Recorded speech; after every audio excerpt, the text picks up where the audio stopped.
네, 박규석 증인 나와 계시죠? 네. 원래 사실 서울경찰청 112 치안종합상황실은 참사 징후를 가장 먼저 인지하고 참사 사실을 가장 빨리 접수한 기관 중에 하나입니다. 근데 서울청 112 상황실의 대응이 여태까지 미궁 속에 있습니다. 지난번 행안위 현안보고에도 출석을 하지 않았고 오늘 증인으로도 출석하지 않은 이 당시 있었던 정대경 상황 3팀장이 지금까지 어떤 국회 회의에도 출석하지 않았기 때문입니다.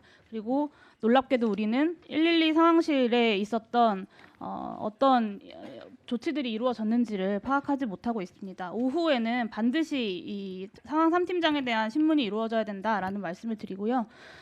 상황 실장님, 오늘 3팀장이 오지 않아가지고 제가 실장님한테 여쭤볼 수밖에 없을 것 같습니다. 60일이 넘게 지났으니까 어느 정도 사후적으로라도 상황을 좀 파악하셨을 거라고 저는 생각하고요. 그것에 대해서 솔직하고 명확하게 오늘 이 자리에서 증인께서 답변해 주시면 좋겠습니다. 그렇게 해주시겠죠? 예, 알겠습니다. 네.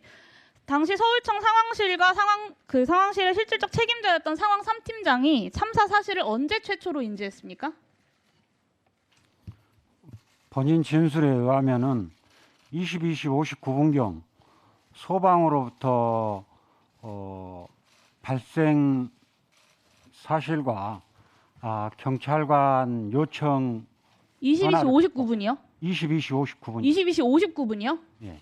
그렇게 본인은 증언하고 있습니까? 예, 예. 그 과정에서 그걸 확인하는 과정에서 알았다. 말이 안 됩니다. 이렇게 22시 18분 전에요. 11건의 신고가 있었고 코드제로 발령한 대형사고 위험방지건 신고가 있었습니다. 그리고 100번 양보해서 22시 18분에는 참사를 인지했을 수밖에 없습니다. 22시 18분에 소방이 서울청 상황실에 공동 요청을 했습니다. 알고 계시죠?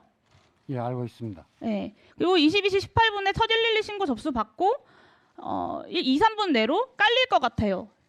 여자 비명 소리 이런 내용들이 접수돼서 코드제로 선지령 2건 접수했습니다. 이때 상황팀장이 인지 못했을 리 없지 않습니까? 예, 당시에 사고가 발생 이후에 112 접수 요원들은 계속 접수되는 신고를 코드를 부여해서 일선으로 네, 그러니까 그 뒤에 계속해서 들어오는 신고가요. 1분에 4건, 6건 계속해서 압사당할 것 같다. 비명소리, 깔려 죽는다. 이런 신고들이 끊임없이 빗발칩니다. 그리고 22시 28분에 소방이 또 공동 요청을 하고 112 상황실에선 이에 대해서 또 코드 제로를 내리죠. 22시 29분은요. 소방이 현장에 도착한 시간입니다. 그러니까 18시 34분에 112 첫 신고가 들어오고 22시 29분에 소방이 현장에 도착할 동안 그 사이에만 112 상황실에는 약 50여 건의 사고 신고가 들어왔어요. 이태원에서. 그중에 코드 제로가 7건이고 소방 공동 요청이 9건입니다. 그런데 22시 59분에서야 사실을 알았다라는 말을 그러면 그 말은 이렇게 많은 신고가 한 번에 빗발치고 소방에서 공동대응을 해도 지금 112 서울청 상황실은 이런 참사가 참사라는 것조차 인지할 능력이 없다라는 말씀을 지금 하고 계신 겁니다. 맞습니까? 접수를 했고 일부 지령 요원들이 무전으로 지령을 한 건 사실입니다. 그렇지만 분석 대응반에서 그러니까요. 그 분석 대응관들이 못해서 이렇게 신고가 빗발치고 소방의 공동 요청들이 들어오는데도 불구하고 이것이 심각한 상황이라는 것을 몰랐다. 그렇게 분석하지 못했다라는 말씀을 하시는 거잖아요, 실장님 지금. 어쨌든 본인 진술이 그렇습니다. 그래가지고 저희들이 판단하는 게는 한계가 있다고 네, 생각합니다. 관련돼서는 오후에 상황 3팀장에게 직접 신문하겠습니다. 22시 29분까지 소방이 현장에 도착할 동안 50번이나 신고가 빗발쳤는데 서울청이 한 일이 없습니다. 서울경찰청 차원에서 참사 후 최초에 대응한 게 23시 30분이에요. 알고 계시죠? 네, 서울청 112 상황실이 22시 18분에 처음으로 참사를 인지하고 최초 대응을 한 게 72분이나 흐른 뒤인 거죠. 네, 당시에 이제 사이카나 이제 순찰차들이 출동하라라는 지시를 내렸고 이것이 상황 보고서에 다 나와 있습니다. 그 전에도 22시 59분 전에도 무전으로 그 무전은요. 용산경찰서에 대응하라는 그런 무전 내용들이었습니다. 서울청이 한 게 아니라요. 그러니까 용산 경찰서에다가 가용 경력 신속 출동시키고 그러니까요. 서울청이 한 일이 해산하라는 없다는 말씀을 드리는 겁니다. 제 말은 특수본이요. 이번 참사에서 골든타임을 당일 오후 11시까지라고 밝혔습니다. 그러니까 서울청은 골든타임 30분이 넘어서야 서울청 차원의 조치를 시작한 것이고 서울청 주요 책임자들 역시 아까 22시 59분이라고 주장한다고 하셨는데 그 주장대로라면 골든타임이 다 지나서야 참사 상황을 인지했다. 서울경찰청이. 이런 이야기가 되는 거예요. 72분의 시간 동안 100여 건을 훌쩍 넘는 신고가 접수가 됐거든요. 코드 제로 10건, 소방 공동대응 19건입니다. 당시 112 상황실 신고 접수 대응 내용들을 보면 20초 단위로 압사 위험 신고가 들어와요. 출동한 경력이 도착하기 전에도 수없이 비슷한 신고가 계속 빗발쳐서 신고에 아예 대응을 못하고 있습니다. 112 무전망 보면 이태원 파출소 용산서만으로는 소화를 하지 못하고 있다라는 게 경찰이 아닌 제가 봐도 보여요.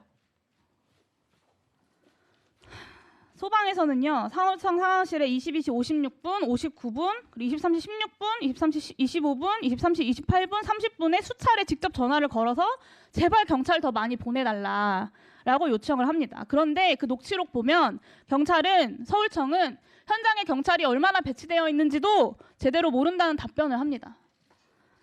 이런 상황이면 그러니까 20초 단위로 압사 위험에 대한 신고가 빗발치고 소방에서 공동대응 요청이 계속해서 들어오고 이런 상황이면 코드 제로가 계속 나가고 같은 사안으로 이런 상황이면 당연히 상부에 보고할 만한 긴급하고 위급한 상황 아닙니까? 그 당시에 어땠는지 말고 그 증인께서 판단하시기에 이런 상황이면 상부에 보고할 만한 상황 맞죠? 네, 맞습니다. 저희 접수요원과 지령요원이 조치를 일부 하기는 했지만은 상황팀장 차원에서 또 상황관리관이나 상황팀장 지휘부 차원에서 적극적으로 인력을 추가로 지원한다든가 이런 보고체제를 가동하지는 못했습니다. 그렇지만 소방에서도 저희들한테 최초 통보가 22시 59분입니다. 22시 59분이 아니라요. 22시 18분에 공동대응 요청을 18분은 했습니다. 공동대응 요청인데 그 부분은 그리고요. 그 소방에서 공동대응 시스템상으로 요청을 바로 59분이라고 일선을 한다고 하달되는 하더라도 그리고 그 뒤에 20초 단위로 계속 압사 위험 신고가 들어오지 않습니까? 네, 그 부분은 저희들이 이 많은 신고가 접수됐음에도 제때 조치를 못하고 조기에 비상 가동을 못한 부분에 대해서는 죄송하게 생각합니다. 다만 아까 말씀드린 부분은 22시 18분에 공동대응 요청이 왔을 때는 코드 원으로 일선 파출소까지 하달이 되는 부분입니다. 그리고 소방에서 한참 후에 22시 56분에는 112 신고가 들어옵니다. 112 신고도 역시 이 경찰서로 하달이 된 겁니다. 그 다음에 22시 59분에서야 실제 사고가 났다, 경찰이 더 필요하다는 한라인 전화를 받고서야 그때부터 상황을 더 파악하고 대응을 하기 시작을 했습니다. 그 부분에서 조기 조치가 안 된 부분은 저희들이 죄송하게 생각합니다만은 그래도 접수요원과 지령요원들은 조치를 하고 있었습니다. 네, 감사합니다. 정리해 주시기 바랍니다. 이어서